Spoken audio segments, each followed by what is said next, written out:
Hello student, BSc part third organic chemistry में अपनी carbohydrate चल रहा था, उसमें अपने ग्लूकोज की जनरल रिएक्शंस, ग्लूकोज की स्ट्रक्चर पढ़ी थी। आज हम पढ़ेंगे साइक्लिक स्ट्रक्चर ऑफ ग्लूकोज।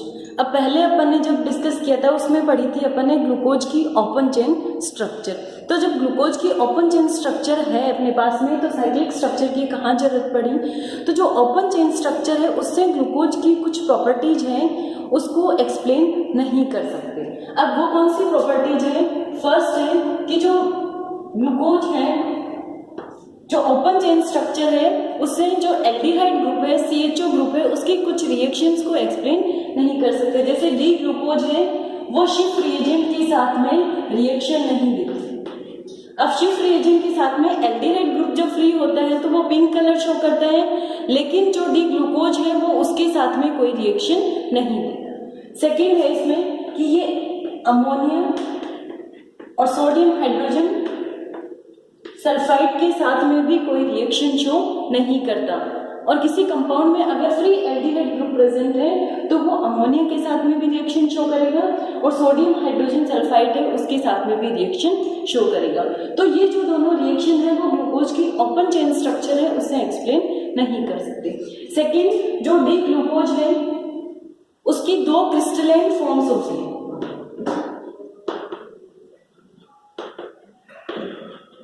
दो क्रिस्टलाइन फॉर्म्स में ये एग्जिस्ट करता है। एक इसमें आता है अल्फा डी ग्लूकोज और दूसरा है beta D glucose.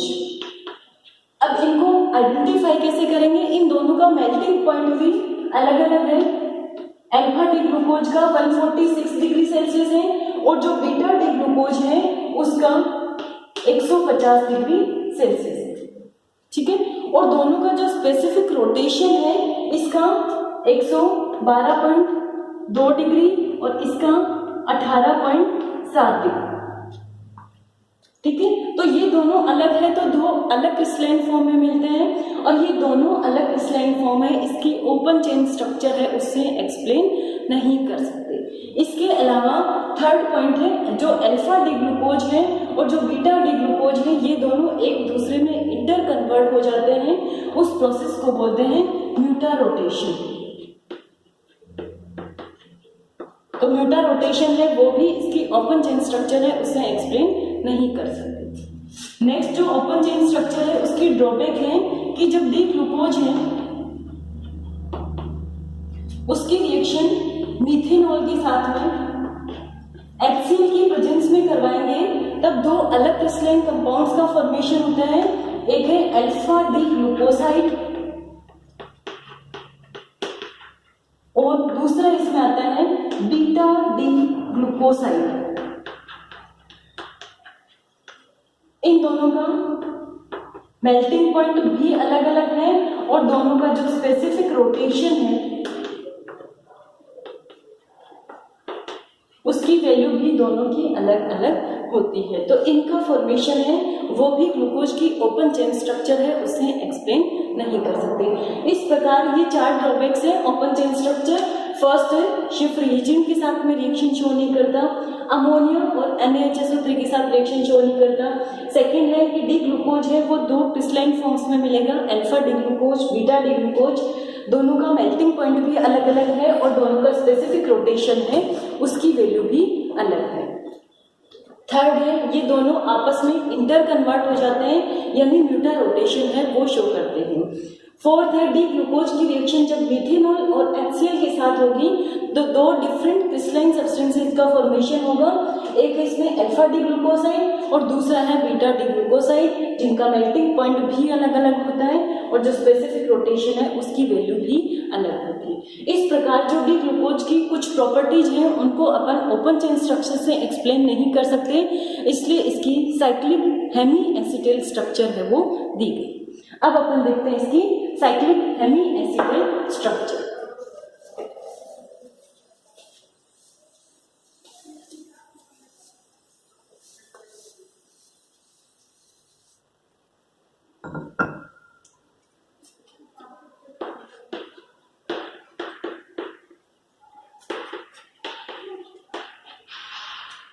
Cyclic hemi acetyl structure अब देखो डी ग्लूकोज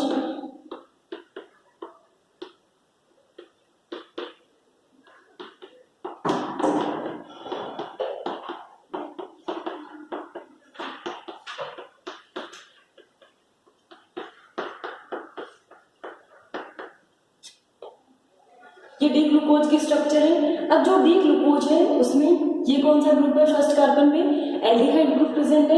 अब फर्स्ट कार्बन का जो एल्डिहाइड ग्रुप है वो या तो फोर्थ कार्बन या फिर फिफ्थ कार्बन के जो एल्कोहलिक ग्रुप है उनके साथ में इंट्रामोलिकुलर यानी सेमी मॉलिक्यूलर में रिएक्शन होगी। और कौन सी रिएक्शन होगी यहाँ पे, न्यूक्लियोफिलिक एडिशन रिएक्शन। जो कार्बोनाइल कंपाउंड है वो न्यूक्लियोफिलिक एडिशन रिएक्शन शो करेंगे और किसके साथ में रिएक्शन करके, जो OH ग्रुप है उसके साथ में न्यूक्लियोफिलिक एडिशन रिएक्शन, और उससे क्या होगा, एक साइक्लिक कंपाउंड का फॉर्मेशन होगा। अब देखो किस तरीके से होगा, C डबल बॉन्ड O है, ये पोलर बॉन्ड है, तो बॉन्ड के इलेक्ट्रॉन किधर शिफ्ट हो जाएंगे, ऑक्सीजन की तरफ शिफ्ट हो जाएंगे। अब ऑक्सीजन पे माइनस चार्ज तो कार्बन पे कैसा चार्ज आ जाएगा, प्लस चार्ज। तो यहाँ पे जो फिफ्थ कार्बन का जो ऑक्सीजन है वो अपने लोन पेयर कार्बन को देके बॉन्ड का फॉर्मेशन करेगा और जो H प्लस है वो इस ऑक्सीजन के साथ में अटैच हो जाएगा। अब पहले यहाँ पे 4 ही एसिमेट्रिक कार्बन थे, लेकिन जैसे ही ये इंट्रामोलिक्यूलर न्यूक्लियोफिलिक एडिशन रिएक्शन होगी इस मॉलिक्यूल में एक एक्स्ट्रा एसिमेट्रिक कार्बन बन जाएगा। ये पहले एसिमेट्रिक नहीं था, अब यहाँ पे देखो एक OH ग्रुप आ जाएगा, एक H, आगे यहाँ ये ग्लाइकोसाइडिक बॉन्ड से जुड़ा हुआ है और नीचे यहाँ पे CHOH से जुड़ा हुआ है। अब यहाँ पे जो एसिमेट्रिक कार्बन है इसमें OH की पोजीशन के अकॉर्डिंग इन्हें 2 में डिवाइड कर रखा है। OH ग्रुप अगर राइट साइड में होगा वो होगा अपना अल्फा डी ग्लूकोज, और OH ग्रुप अगर लेफ्ट साइड में होगा उसको अपन क्या कहेंगे, बीटा डी ग्लूकोज। तो ये इसकी ओपन चेन स्ट्रक्चर थी। अब इसमें देखो किस तरीके से बनेगा, COH HC और सारे कार्बन की पोजीशन एजीटी रहेगी।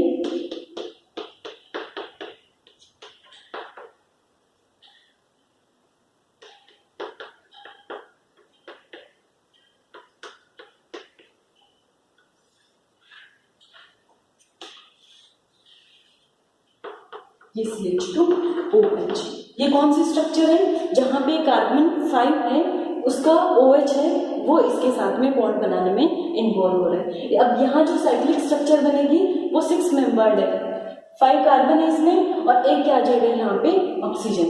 अब इसमें जो नया एसिमेट्रिक कार्बन बना है इस एसिमेट्रिक कार्बन को कहेंगे एनोमरिक कार्बन।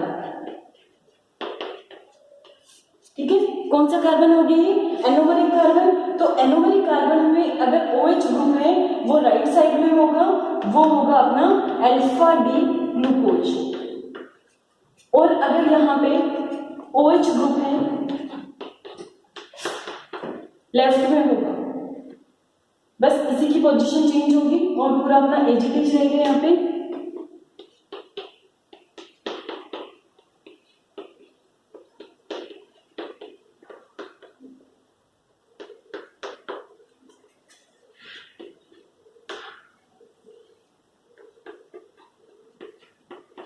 अब यहाँ पे इस स्ट्रक्चर में एनोमरिक कार्बन पे OH है वो लेफ्ट साइड में है, तो ये कौन सा हो जाएगा अपना beta D glucose.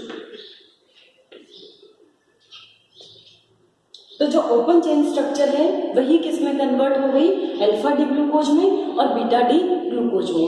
Aqueous solution में जो ओपन चेन स्ट्रक्चर है वो अल्फा डी ग्लूकोज और बीटा डी ग्लूकोज में कन्वर्ट हो जाते हैं। इसका रेशियो ओपन चेन का बहुत ही कम रहता है, 0.02% होता है। अल्फा डी ग्लूकोज है वो होता है 36% और जो बीटा डी ग्लूकोज है वो होगा अपने यहाँ पे 64%।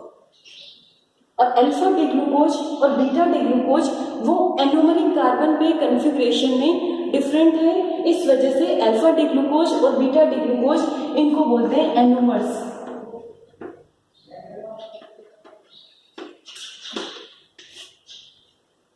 एपीमर अपन ने पहले पढ़े थे, इस कार्बन को छोड़ के बाकी बचे हुए कार्बन पे अगर कॉन्फ़िगरेशन में चेंज है उनको कहेंगे अपन एपीमर। ठीक है। और फर्स्ट कार्बन पे नया जो एसिमेट्रिक कार्बन है उस पे अगर कन्फिग्रेशन में चेंज है उसको अपन क्या कह देंगे, एनोमर्स। और अल्फा डी ग्लूकोज और बीटा डी ग्लूकोज हैं, ये दोनों आपस में क्या होंगे, एनोमर्स। अब यहाँ पे देखो ये 6 मेंबर्ड रिंग है। अगर यहाँ पे कार्बन 4 का OH है वो बॉन्ड बनाने में इन्वॉल्व होते हैं, तो यहाँ पे जो स्ट्रक्चर बनेगी वो 5 मेंबर्ड स्ट्रक्चर बनेगी। ठीक है, अब देखो किस तरीके से बनेगी 5 मेंबर।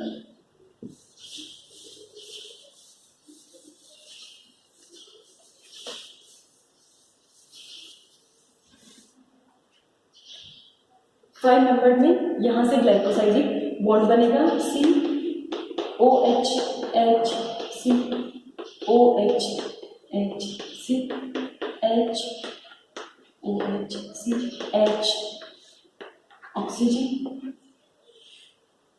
CH OH और ये यहाँ पे CH2OH। ठीक है, तो ये यहाँ पे अगर कार्बन 4 का OH ग्रुप बॉन्ड बनाने में पार्टिसिपेट करेगा तो यहाँ पे कौन सी रिंग बनेगी, 5 मेंबर्ड साइक्लिक स्ट्रक्चर बनेगी। 5 मेंबर्ड में अगर OH राइट साइड में होगा तो वो अल्फा डी ग्लूकोज होगा, और OH अगर लेफ्ट साइड में है वो कौन सा होगा, बीटा डी ग्लूकोज। अब यहाँ पे 5 और 6 मेंबर्ड रिंग का ही फॉर्मेशन क्यों हो रहा है, बेयर थ्योरी के अकॉर्डिंग 5 और 6 मेंबर्ड जो रिंग है उनमें जो रिंग स्ट्रेन है वो सबसे कम होता है, ये रिंग्स होती है सबसे ज्यादा स्टेबल होती है, इसी वजह से 5 और 6 मेंबर्ड रिंग का ही फॉर्मेशन होता है। अब यहाँ पे देखो जो 5 membered oxygen containing heterocyclic compound है कौन सा है ये, फ्यूरिन। और 6 मेंबर्ड जो है वो है पायरिन। ठीक है, 5 membered heterocyclic compound containing oxygen क्या होगा अपना, फ्यूरिन। और जो 6 मेंबर्ड ऑक्सीजन कंटेनिंग कंपाउंड है उसको अपन क्या कहेंगे, पायरिन। तो यहाँ पे 5 मेंबर्ड जो साइक्लिक स्ट्रक्चर बन रही है इसमें भी सेम स्ट्रक्चर है, 4 कार्बन है और 1 ऑक्सीजन है, तो इसको इसके इक्विवेलेंट मान सकते हैं। तो जो 5 मेंबर्ड साइक्लिक स्ट्रक्चर है उसको बोलेंगे अपन फ्यूरेनोज स्ट्रक्चर, और जो 6 मेंबर्ड साइक्लिक स्ट्रक्चर होगी उसको अपन क्या बोलेंगे, पायरिनोज। फ्यूरेनोज एंड पायरेनोज। पायरेनोज कौन सी होगी, 6 मेंबर्ड होगी, और 5 मेंबर्ड जो साइक्लिक स्ट्रक्चर होगी उसको अपन क्या कहेंगे, 6 पायरेनोज, और 5 कौन सी हो जाएगी यहाँ पे, फ्यूरेनोज। तो जो डी ग्लूकोज है वो पायरेनोज फॉर्म में भी एग्जिस्ट करता है और वो फ्यूरेनोज फॉर्म में भी एग्जिस्ट करता है। अब हम देखते हैं कि जो रिंग बनी है उसका साइज है उसका डिटर्मिनेशन कैसे करेंगे। तो यहाँ पे हम पर आयोडिक एसिड मेथड है उससे रिंग के साइज का डिटर्मिनेशन करेंगे।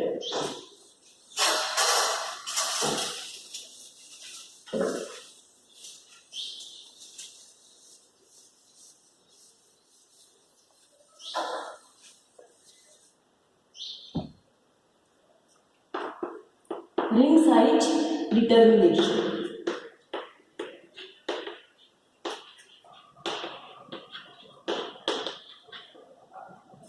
पर आयोडिक एसिड मेथड।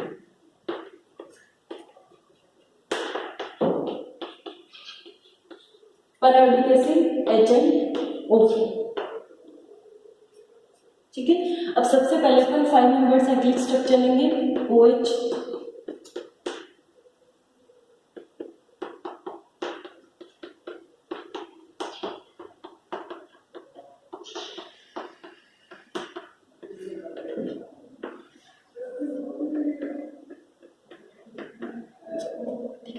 अब इसकी HiO4 की 2 मॉलिक्यूल्स के साथ में रिएक्शन करवाएंगे।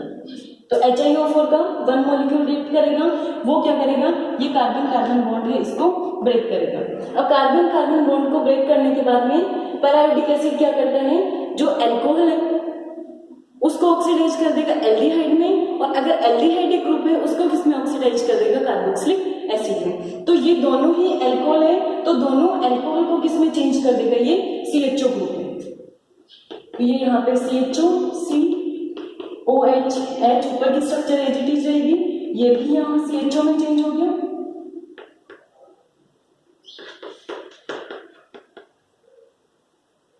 CH ऑक्सीजन और ये यहाँ पे CH2OH। ठीक है, अब यहाँ पे पर आयोडिक एसिड का सेकेंड मॉलिक्यूल रिएक्ट करेगा। सेकेंड मॉलिक्यूल क्या करेगा, इस बॉन्ड को ब्रेक करेगा। इस बॉन्ड को ब्रेक करेगा तो यहाँ पे CHO ग्रुप है वो एसिड में चेंज हो जाएगा, तो ये फॉर्मिक एसिड में चेंज हो जाएगा, और ये यहाँ पे किस में चेंज हो जाएगा, एल्डिहाइड में। तो CHOH CHO CHO CH और ये CH2OH, और साथ में क्या बन रहा है यहाँ पे, फॉर्मिक एसिड। तो अगर 6 मेंबर्ड साइक्लिक स्ट्रक्चर है तो यहाँ पे देखो एक तो बन रहा है डाई एल्डिहाइड, 2 एल्डिहाइड ग्रुप है तो डाई एल्डिहाइड का फॉर्मेशन, और साथ में क्या बन रहा है यहाँ पे, फॉर्मिक एसिड। तो हम अगर 6 मेंबर्ड साइक्लिक स्ट्रक्चर में एग्जिस्ट कर रहे हैं, यानी पायरेनोइक स्ट्रक्चर में एग्जिस्ट कर रहे हैं, तो उसकी पर आयोडिक एसिड के 2 मॉलिक्यूल्स के साथ में रिएक्शन करवाएंगे। पर आयोडिक एसिड के 2 मॉलिक्यूल्स के साथ में रिएक्शन करवाएंगे तो एक डाई एल्डिहाइड यानी ये जो मॉलिक्यूल बन रहा है इसमें 2 एल्डिहाइडिक ग्रुप है, डाई एल्डिहाइड का फॉर्मेशन होगा, और उसके साथ में किसका फॉर्मेशन होगा, यहाँ पे फॉर्मिक एसिड का फॉर्मेशन होगा। अब हम देखते हैं कि अगर ये 5 मेंबर्ड स्ट्रक्चर होगी तो उसमें प्रोडक्ट क्या बनेगा।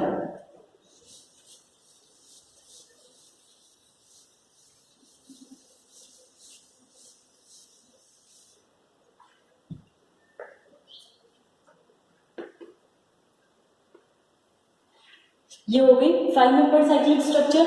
सबसे पहले HNO4 के 1 मॉलिक्यूल के साथ में रिएक्ट करेगा, ये बॉन्ड यहाँ से ब्रेक हो जाएगा, बॉन्ड ब्रेक हुआ, ये एल्डिहाइड में चेंज हो जाएगा, और ये भी एल्डिहाइड में चेंज हो जाएगा, CHO COH H, ये भी यहाँ पे CHO CH, ये ऑक्सीजन, और नीचे CHOH और यहाँ पे CH2OH 1 मॉलिक्यूल के साथ रिएक्ट हुई है। तो अब उसके बाद में HNO4 का सेकेंड मॉलिक्यूल रिएक्ट करेगा। HNO4 का सेकेंड मॉलिक्यूल रिएक्ट करेगा तो ये यहाँ नहीं करेगा, ये नीचे की तरफ रिएक्ट करेगा। तो नीचे क्या करेगा, ये जो प्राइमरी अल्कोहल ग्रुप है उसको फॉर्मेल्डिहाइड में चेंज कर देगा, और ये भी यहाँ किस में चेंज हो जाएगा, एल्डिहाइड में। तो अपना प्रोडक्ट क्या बनेगा, CHO COH CHO CH oxygen, ये CHO plus formic acid, formaldehyde sorry. अब यहाँ देखो वहां बन रहा था डाई एल्डिहाइड और फॉर्मिक एसिड, यहाँ पे देखो एक एल्डिहाइड ग्रुप, दूसरा एल्डिहाइड ग्रुप, और ये आ गया यहाँ पे तीसरा एल्डिहाइड ग्रुप, यानी यहाँ पे क्या बनेगा, ट्राई एल्डिहाइड, और उसके साथ में एक और क्या बनेगा, फॉर्मेल्डिहाइड।